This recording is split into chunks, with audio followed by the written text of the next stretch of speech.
First contact and deception. Captain Sarah Chen stood at the helm of the UES Hyperion, her dark eyes fixed on the swirling cosmos beyond the bridge's panoramic viewport. The massive warship drifted through the edges of contested space, its weathered hull bearing the scars of countless missions. To any observer, the Hyperion might appear outdated, even primitive, compared to the sleek vessels of the Galactic Concordat. That was exactly how she wanted them to think. Multiple signatures detected, Captain.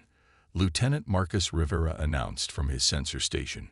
3 Concordat battle groups entering detection range. Their energy signatures match Zarkak's configurations. Sarah allowed herself a slight smile. The Zarkaks, self-proclaimed masters of warfare, had been pushing deeper into human space for months. Their crystalline ships were technological marvels, capable of faster-than-light jumps that made human vessels look like paddleboats in comparison. But they had one critical weakness: arrogance. Status of our masking systems? Sarah asked, turning to her chief engineer. Dr. Priya Patel looked up from her holographic displays, her hands still dancing across the controls. Operating at peak efficiency, Captain. As far as they can tell, we're running on outdated fusion drives and basic shield technology. They won't detect the quantum core unless they're right on top of us. The Hyperion was humanity's best-kept secret. While the rest of Earth's fleet maintained the appearance of technological inferiority, this ship carried innovations that would make even the Concordat scientists scratch their heads. But unlike the aliens' flashy tech, human engineering focused on subtlety and surprise. "They're scanning us," Marcus reported, his voice tight with anticipation. "Receiving transmission in common spaceband." "Put it through," Sarah ordered, straightening her uniform. A holographic figure materialized on the bridge. A Zarkak's commander, his crystalline form refracting light in complex patterns. When he spoke, his translated voice carried unmistakable disdain. "Human vessel, you have entered restricted space. Your primitive warship is no match for Concordat forces. Withdraw immediately, or we will be forced to demonstrate our superiority." Sarah adopted an expression of careful neutrality. "This is Captain Chen of the UES Hyperion. We're on a routine patrol of legally recognized neutral territory. There's no need for demonstrations today." The Zarkak's commander's crystalline form flickered with amusement. "Neutral territory. The Concordat has claimed this sector. Your outdated sensors must be malfunctioning if you failed to receive the notice. Allow me to show you the way out, with an escort of our most advanced ships." "That won't be necessary," Sarah replied, noting how the alien battle groups were already moving to surround the Hyperion. "We're quite capable of finding our way home." "I insist," the commander said. "Consider it a gesture of goodwill. We wouldn't want your antiquated vessel to suffer any unfortunate accidents in this dangerous region of space." As the transmission ended, Sarah exchanged knowing looks with her bridge crew. The Zarkaks were following their typical pattern: first mockery, then a show of force, and finally a crushing display of technological superiority. It had worked countless times against other species. "They're deploying escort drones," Marcus reported. "Highly advanced units. Their energy readings are off the charts." "Let them come," Sarah said, settling into her command chair. "Priya, begin power distribution for Protocol Omega, but keep it undetectable. Marcus, plot their patrol patterns. I want to know exactly how they think we'll react." She paused, allowing herself another small smile. "It's time to show the Concordat why humanity never bothered with flashy technology. We preferred to perfect the art of surprise." The Hyperion continued its seemingly lumbering course through space, playing the role of obsolete warship to perfection. Around it, the crystalline ships of the Zarkaks glittered like predatory jewels, their crews likely laughing at the primitive human vessel they were escorting. But deep within the Hyperion's hull, systems far beyond their understanding hummed to life. Quantum processors calculated probabilities faster than light itself. Adaptive armor waited to reshape itself at the molecular level.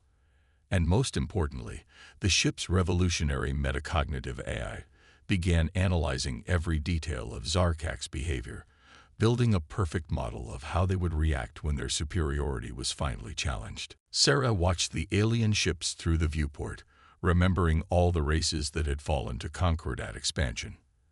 The Zarkaks and their allies believed that humanity's slower technological progress meant weakness. They'd never considered that perhaps humans had simply chosen a different path, one that emphasized understanding your enemy so completely that their advanced technology became irrelevant. "All systems ready, Captain," Pryor reported quietly. "They won't know what hit them." "Good," Sarah replied, her voice equally soft. "Let's teach them why humans spend more time thinking about how to use technology than showing it off. The lesson begins now." The test of patience. The Zarkak's escort fleet maintained their formation around the Hyperion with mechanical precision, their crystalline ships casting prismatic reflections across the void. For 3 hours, they had been testing the human vessel's patience with increasingly aggressive maneuvers, each designed to demonstrate their technological supremacy. "Another probe approaching portside," Marcus announced, his fingers tracing the holographic readout. "They're not even trying to be subtle anymore." Sarah watched as the alien drone darted past their viewport, its crystalline structure pulsing with energy. This was the 7th detailed scan in the past hour, each more intrusive than the last. The Zarkaks were trying to provoke a response, to force the seemingly primitive human ship to reveal any hidden capabilities. "Let them look," Sarah said, her voice carrying the calm of a practiced predator. "Praya, how's our little performance coming along?" The chief engineer's reply came with a hint of satisfaction. "Perfect, Captain. Each scan they run shows exactly what we want them to see. Overtaxed engines, struggling shield generators, and barely functional weapon systems. I've even thrown in some false power fluctuations for authenticity." The bridge crew worked with quiet efficiency, maintaining the illusion of a struggling vessel, while the Hyperion's true systems remained dormant but ready. The ship's quantum core, capable of powering a small city, was currently mimicking the output of an outdated fusion reactor. Its adaptive armor, which could reshape itself at the molecular level, appeared as standard titanium alloy plating. "Incoming transmission," Marcus reported. "The Zarkak's commander again." The crystalline figure materialized once more, its faceted form somehow managing to convey smugness. "Captain Chen, our scans indicate your propulsion systems are operating well below acceptable safety parameters. For your own protection, we insist on providing a direct escort to the nearest human outpost." Sarah leaned forward in her chair, allowing a touch of weariness to enter her voice. "Commander, while we appreciate your concern, the Hyperion is fully capable of—" "This is not a request," the Zarkaks interrupted. "We are activating our gravity tethers. Do not resist, or we will be forced to demonstrate the consequences of human stubbornness." As the transmission ended, Sarah exchanged a knowing look with her crew. This was the moment they had been waiting for, when the Zarkaks' confidence would lead them to overreach.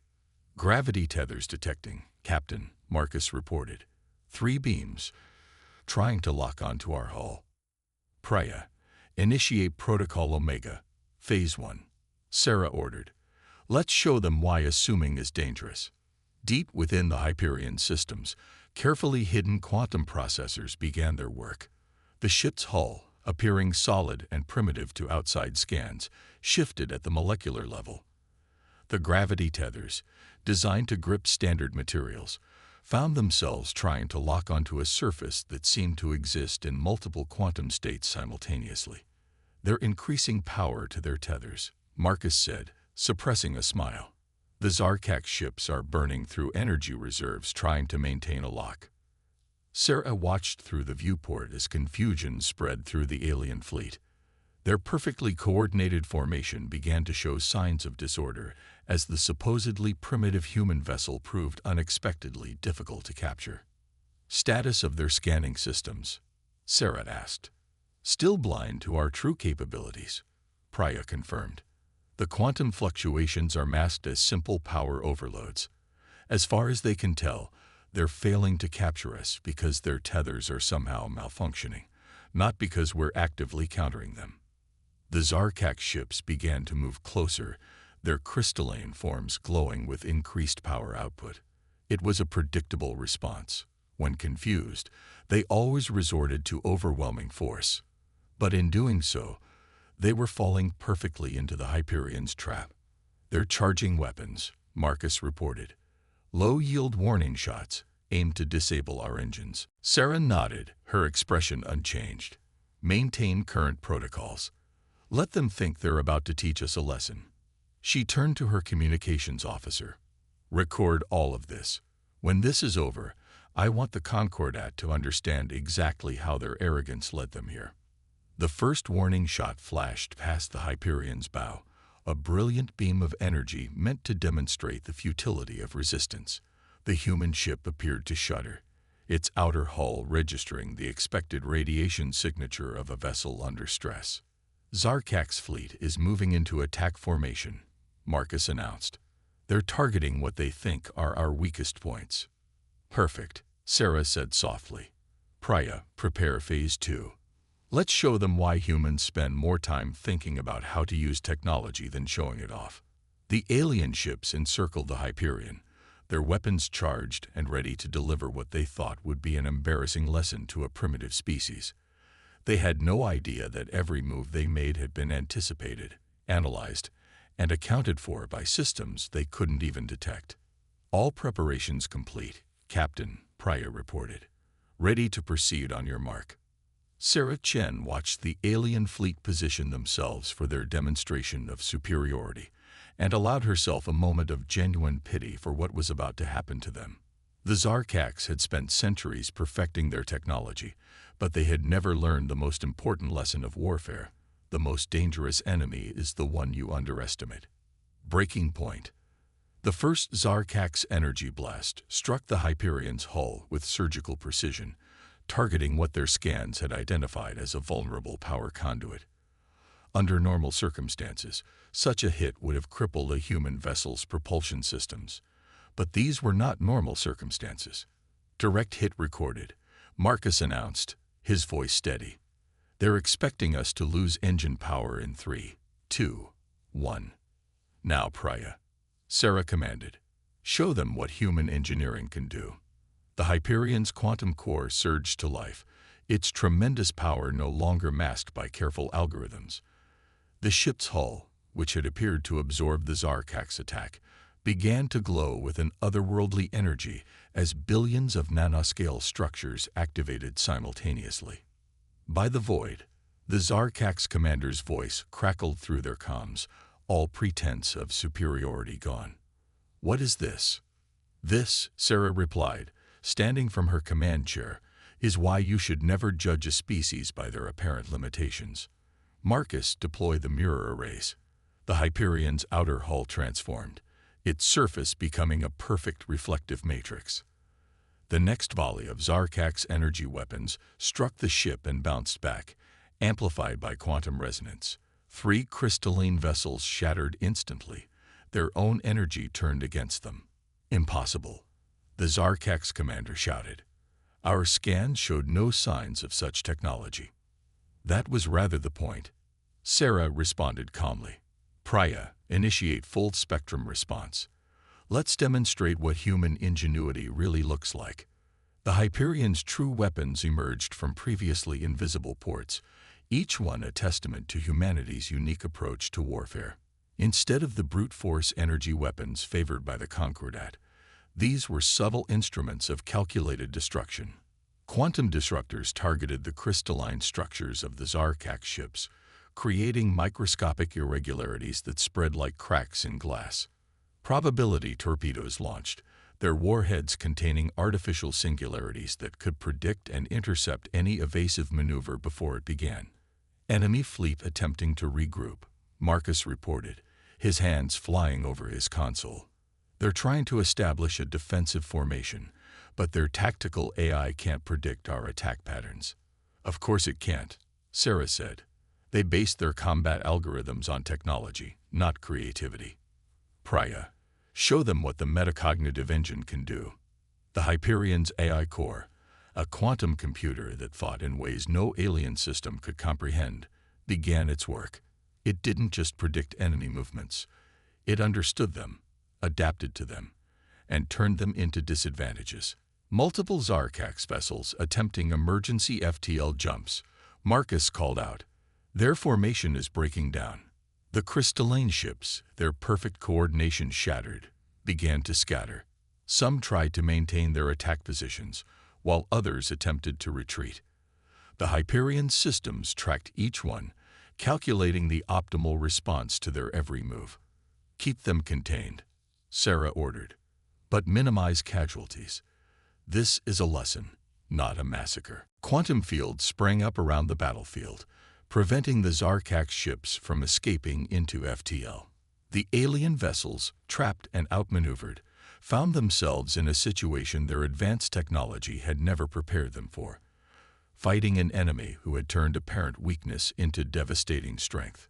Captain, Priya called out, detecting massive energy buildup in the Zarkax flagship. They're attempting some kind of desperate maneuver. The crystalline flagship surface began to pulse with blinding energy, its entire structure becoming a weapon. It was a last resort tactic, one that would destroy the ship in the process. Predictable, Sarah muttered. They'd rather die than admit they were wrong. Marcus, prepare the entropy web. Priya, full power to forward quantum shields. The Hyperion's response was elegantly simple. As the Zarkax flagship released its suicidal energy burst, the human vessel caught it in a web of quantum filaments. The devastating blast, which could have vaporized a small moon, was captured and redirected, its energy dispersed harmlessly into subspace. Flagship's weapons are depleted, Marcus reported. Their remaining systems are going into shutdown. The rest of the fleet is standing down. Sarah nodded, then opened a channel to all surviving Zarkax ships. This is Captain Chen. Your demonstration of superiority is concluded. I trust we've all learned something today. The response came not from the humbled commander, but from a different Zarkax vessel. Human vessel Hyperion. We request terms for surrender. No surrender needed, Sarah replied. Just understanding. Return to Concordat space and deliver a message. Humanity's slower technological progress wasn't due to inability, but choice. We spent our time learning to use technology wisely, not just accumulating it. Remember that the next time you encounter a species that appears primitive. As the defeated Zarkax fleet limped away, Sarah turned to her crew. Stand down from battle stations. Priya, begin power conservation protocols. Marcus, prepare a full report for Earth Command. The bridge crew worked with quiet efficiency, their actions no longer hidden behind a mask of incompetence. The Hyperion systems, still humming with quantum energy, began to power down to their disguised state once more. Should we expect retaliation? Marcus asked, voicing the question on everyone's mind. Sarah smiled, looking out at the debris field that had once been the pride of the Zarkax fleet. No. The Concordat values efficiency above all else. Once they analyze what happened here, they'll understand that continuing to underestimate humanity would be inefficient. Counterstrike. 12 hours after the battle, the Hyperion maintained position at the edge of contested space, its systems once again masked behind a veil of apparent obsolescence. The ship's quantum core pulsed quietly, while repair drones worked to erase even the superficial damage from their encounter with the Zarkax fleet. Sarah studied the tactical display in her ready room, watching as reports flooded in from human surveillance outposts across the sector. The Concordat was in chaos, their carefully ordered hierarchy shaken by news of their defeat. Captain, Marcus called over the intercom.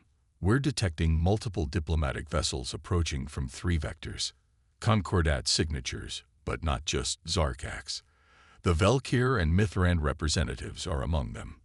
So the other Concordat species want to see for themselves, Sarah mused. Priya, status of our systems. All masking protocols are active, the engineer replied. As far as they can tell, we're still running minimal power after the battle. The quantum core is completely hidden. Sarah straightened her uniform and headed for the bridge. This would be the true test of humanity's strategy. Not the battle itself, but what came after. The Hyperion had proven humanity's capabilities, but now they needed to ensure that proof led to respect rather than fear. The diplomatic vessels emerged from FTL in a calculated formation, their designs reflecting the diverse technologies of the Concordat's member species. The Valkyr ship was organic, a living vessel that pulsed with bioluminescent patterns. The Mithran craft seemed to bend light around itself, partially phased into another dimension. And at the center, a new Zarkax vessel, smaller than their warships, but no less crystalline in its perfection. They're requesting permission to send representatives aboard, Marcus reported. Full diplomatic delegation. Sarah nodded. Grant permission. Have security teams standing by, but keep them discreet. Let's show our guests that humans understand hospitality as well as warfare. The delegation that materialized in the Hyperion's conference room was a study in contrasts. The Zarkax representative's crystalline form seemed subdued, lacking its species' usual brilliant display. The Velker diplomat was a floating mass of translucent tissue, its neural clusters pulsing with thought patterns.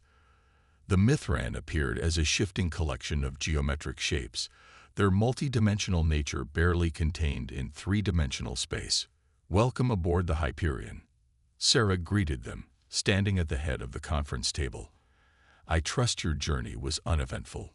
The Zarkax spoke first, its voice modulated to convey respect. A stark change from their previous encounters. Captain Chen, the Concordat acknowledges that we may have misjudged humanity's capabilities. A rather dramatic misjudgment. The Velker representative added, its thoughts translating directly to speech. One that raises many questions about the true nature of human technological development. Sarah gestured for them to take their seats, each specially designed for their unique physiologies. Questions were prepared to answer, within reason. Humanity has no desire for conflict with the Concordat. Yet you concealed weapons of extraordinary power, the Mithran observed, its geometric form shifting with curiosity. Technology that rivals or exceeds our own, hidden behind a facade of primitive development. Not concealed, Sarah corrected. Protected. Humanity learned long ago that true advancement isn't about showing off your capabilities, but understanding when and how to use them. The diplomatic exchange continued for hours, moving from the conference room to a tour of carefully selected areas of the ship. Sarah revealed enough to demonstrate humanity's sophistication, while maintaining an air of mystery about their full capabilities. Your quantum core, the Zarkax noted, studying the deliberately visible parts of engineering. It operates on principles we thought impossible for your level of development. Priya, who had joined the tour, smiled. Perhaps because you were measuring development by the wrong metrics. Humanity didn't focus on making our technology more powerful. We focused on making it smarter. The Velker diplomat pulsed with understanding. The battle. Your ship didn't just defeat the Zarkax fleet. It adapted to them, predicted them, understood them. That's the true strength of humanity, Sarah explained. We don't just build technology. We learn to think differently about how to use it. Every system on this ship was designed not just to function, but to understand its purpose in a larger context. As the tour concluded, the Mithran representative shifted into a formal configuration. The Concordat must reevaluate its approach to human space. Clearly, our previous assessments were inadequate. We welcome that reevaluation, Sarah replied. But understand this, what you've seen today is just one example of humanity's potential. We have other ships, other technologies, other approaches that remain unknown. Not because we fear you, but because we believe true strength lies in wisdom rather than display. The delegation departed with a mix of respect and unease, their vessels quickly disappearing into FTL.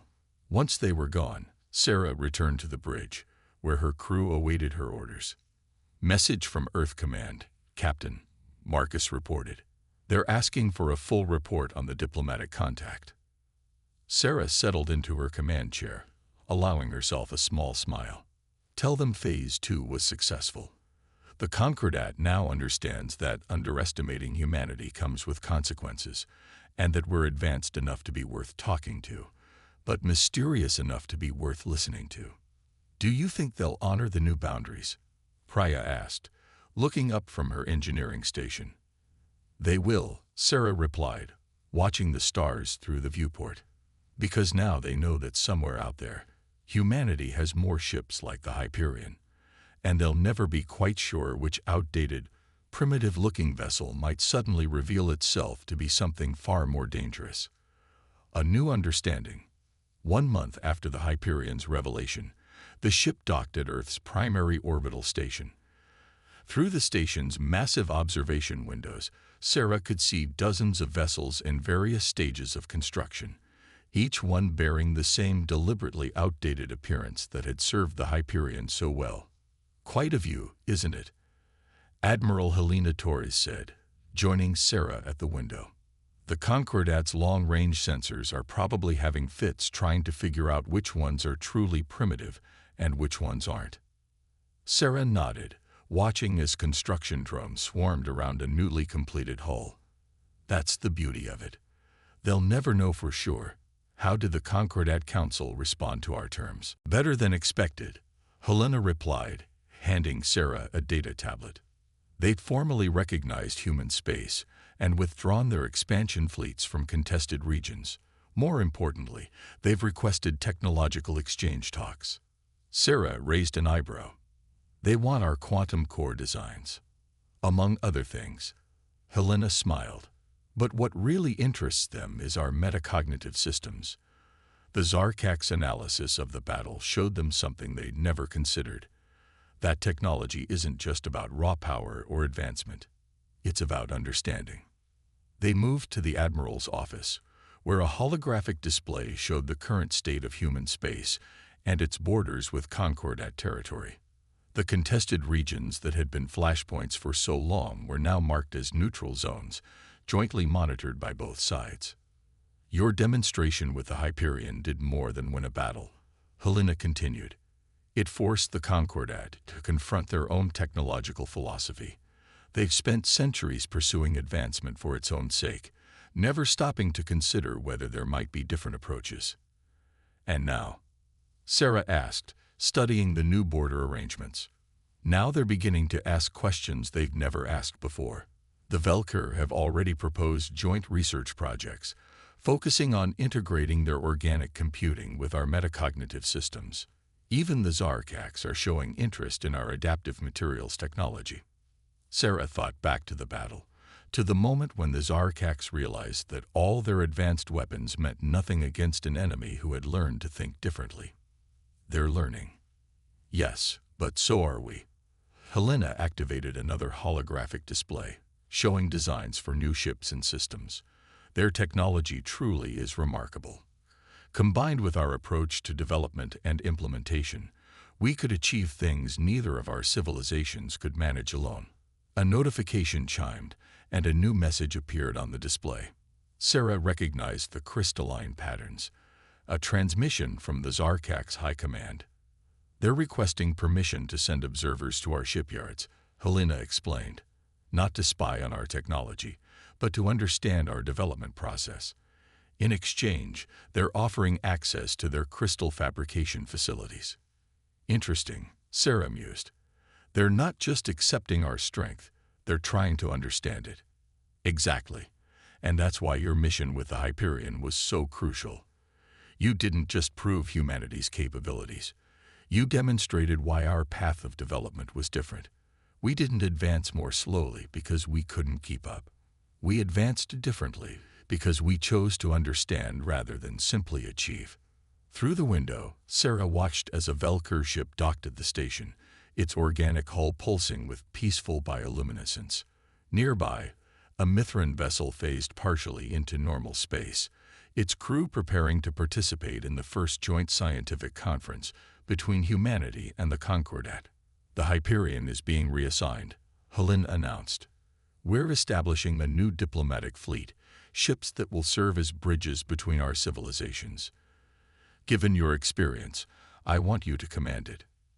Sarah turned from the window, still maintaining the appearance of outdated technology. "Of course." Helena smiled. "Let them keep wondering. But this time, your mission isn't to defend our borders or demonstrate our strength. It's to show them why humanity's greatest achievement wasn't building advanced technology. It was learning to think about technology in ways they never imagined." As Sarah left the Admiral's office, she passed groups of human and alien scientists heading to conference rooms and laboratories. She caught fragments of their discussions. Debates about quantum mechanics, consciousness, the nature of progress itself. The Hyperion's revelation had sparked something far more valuable than fear or respect. It had sparked curiosity. Back aboard her ship, Sarah found her crew preparing for their new mission. Priya was already adapting their systems for improved diplomatic functionality, while Marcus coordinated with alien vessels to establish new communication protocols. "Ready to be ambassadors?" she asked them. "Ready to show them there's more than one way to advance," Priya replied, her hands dancing over the quantum core's controls. "Maybe we can all learn something new." Sarah settled into her command chair, watching as the station's docking clamps prepared to release them. The Hyperion, once a secret weapon, would now serve as a symbol of a different kind of progress. One measured not in technological achievements, but in understanding. "Set course for the neutral zone," she ordered. "Let's show the galaxy what humanity's really capable of. Not just building technology, but understanding it. Not just advancing, but growing. And most importantly, not just surviving in this vast universe, but helping others to see it in new ways." The Hyperion's engines hummed to life, no longer hiding their true nature. As they moved away from Earth, Sarah saw their escort, ships from every concordat species, each one there not to guard or monitor, but to learn. And perhaps, she thought, to teach as well. Humanity had proven itself not just through strength or technology, but through wisdom, and in doing so, they had changed the galaxy's understanding of what progress truly meant.